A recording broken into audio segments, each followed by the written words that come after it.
Salutare și bine v-am găsit la un nou motovlog. De data aceasta o să avem două activități principale în motovlogul ăsta.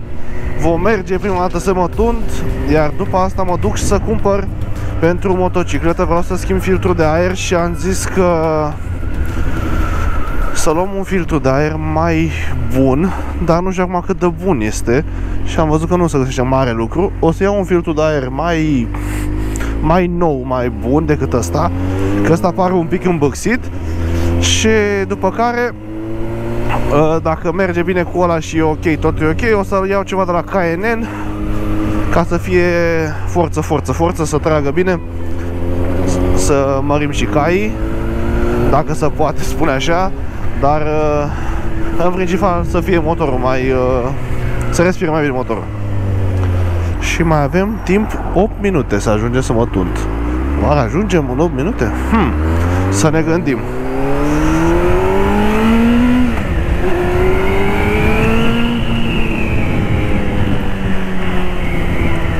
Să vedem dacă ajungem în 8 minute. Mai e ceva de mers. Deci, hai să aflăm dacă ajungem. Am plecat un pic mai târziu de acasă. Trebuia să plec un pic mai devreme, dar nu e o problemă. O să ne grăbim un pic.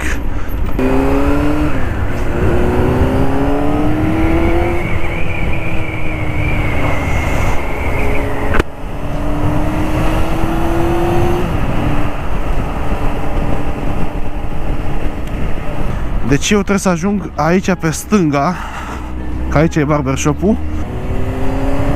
Aici n-am unde să întorc, asta e singura chestie. Deci știu eu, mamă, cât ai aia de groapă. Vai, mama, nu știu dacă ați văzut groapa aia. M-am ridicat în picioare să nu o simt. Bă, ce grope apar, ferească Dumnezeu. Ajunge și la timp. Mă, scrie acolo să nu întoarcem în intersecție, deci aici cred că merge. Bă, dar ce grob, bă, frate, bă. Bă, eu am avut viteză și am fost cu motorul, că am sărit peste ea teoretic. Oarecum, dacă eram cu bicicleta, eram pe jos. 100% eram pe jos.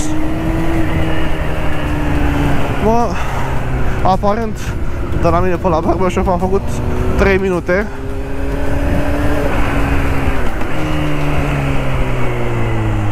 Mă, și să ne suim aici.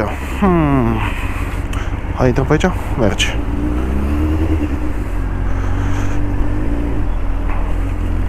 Salut, Marius! Gata, bun, deci am ajuns și revenim.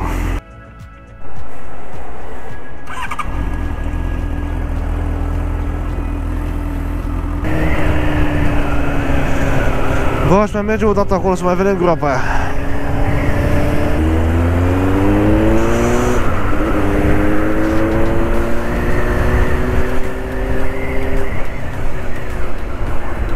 Iarăși bate vântul și bate bine.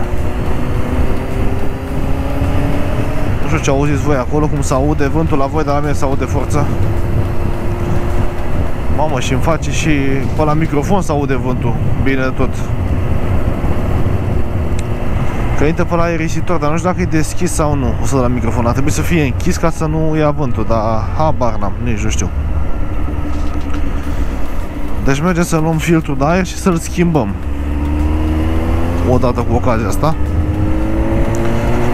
Și o să-l schimbăm, cred că pe vlog. O să vă arăt cum să schimbă filtrul la motorul ăsta, dacă vă pasionează. Aici e groapa aia. Da, aia era. Și cred că mai e una. Salut, salut. Da, aia era. Aparent nu era atât de mare, dar nici mică nu era.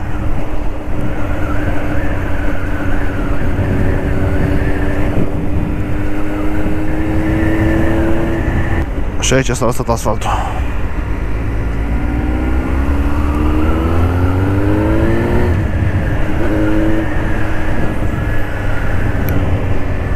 Văd că merge bine. Quick shifter-ul ăsta din mână schimbă destul de bine. Am zis că o să încerc să folosesc ambrajul cât mai puțin și eventual doar la plecările de pe loc, pentru că vreau să fie un ambraj mai durabil. Hai că până la urmă poate ajunge mai bine la semafor să ne băgăm. Dreapta, stânga, dreapta. Teoretic pe stânga, dar practic asta e.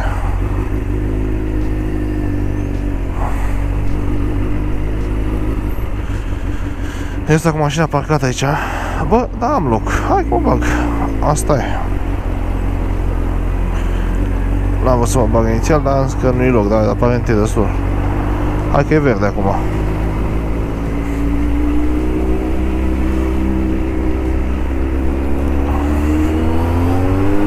Avantajul motocicletei.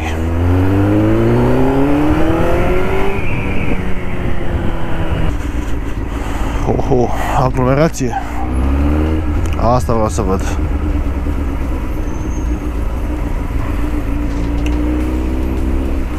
Mă, să dă înapoi aici. Bă, o să facem așa. Nu-i rău.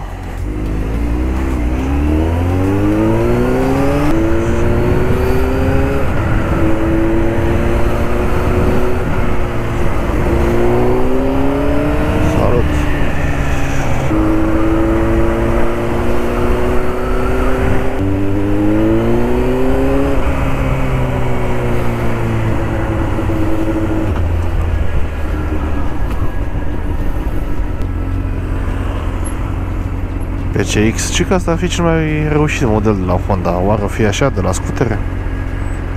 Dacă știți voi să-mi spuneți și mie, că mi-aș lua și unul de ăla. Mult mai brutală carburația, mult mai brutală carburația decât asta.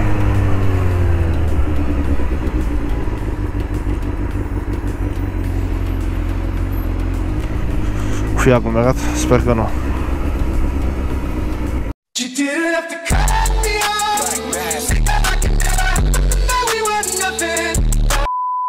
Da, bună manevră. Dai dinapoi și după aia. Aia. Pietricele, pietricele. Aș vrea să stau și eu măcar la umbră un pic, dacă ar fi.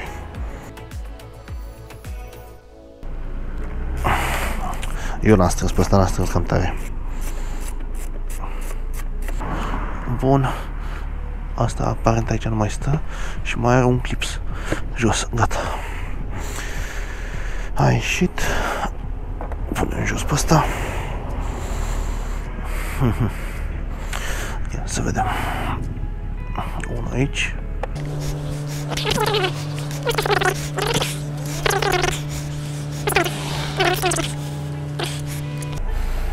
Partea asta.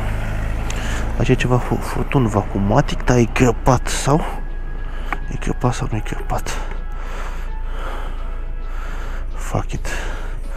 E crăpat un pic. Asta e la altul lui.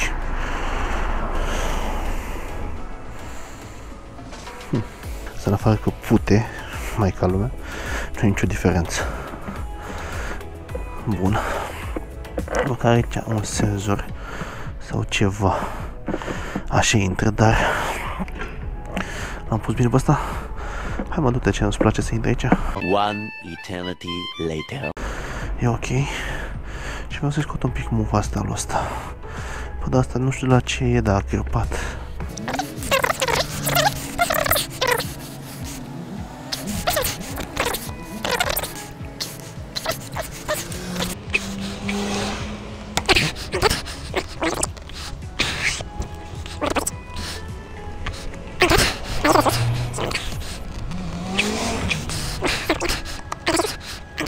Și acum să luăm încheiți asta.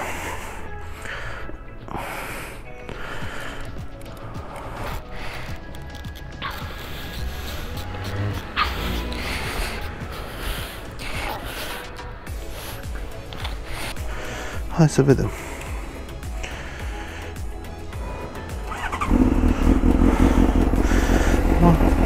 Eu zic acum asta. Și o să te pezi bine. Cam asta e.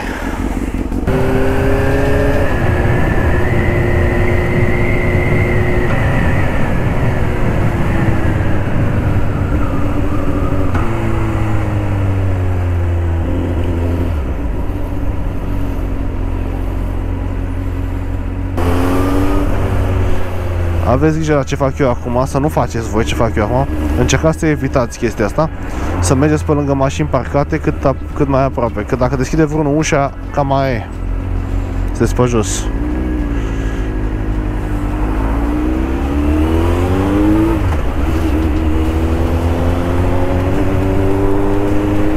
Asta cu taxiul n-am vrut să mă las să mă bag.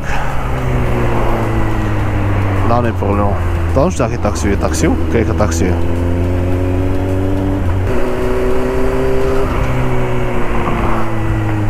E periculos la depășirea asta, zicea că poate să iasă așa la penny pe partea asta la altă și să nu te vadă când depășești și atunci o să faceți chestii urte. Asta va să fie trecere aici. A fost odată. N-are jumătate în trecerea asta de când e și acum văd că deja s-a apucat de trotuarul ăsta. Foarte periculos că ăștia mai lasă pietre pe carosabil și nu e bine. Ce e asta aici? A băgat țeavă de gaz.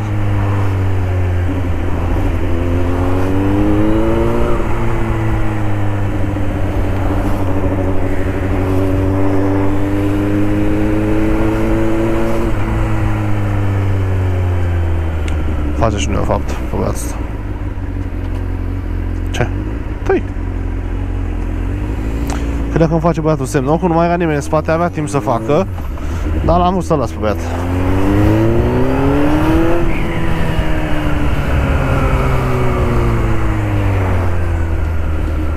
Facem noi manevră cu băiatul ăsta, cu taxiul. E-te fraiere, că tot în fața ta. Ia-o pe asta.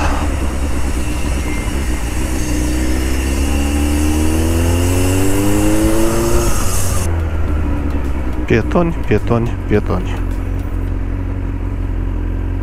Pieton? Încă unul. Hai bă, pierd echilibrul. Da, băi băieți, deci cam asta a fost vlogul și pe ziua de astăzi. Sper că v-a plăcut ce activități am avut în vlogul ăsta. Și rămâneți să ne auzim la următorul vlog. Pa, pa!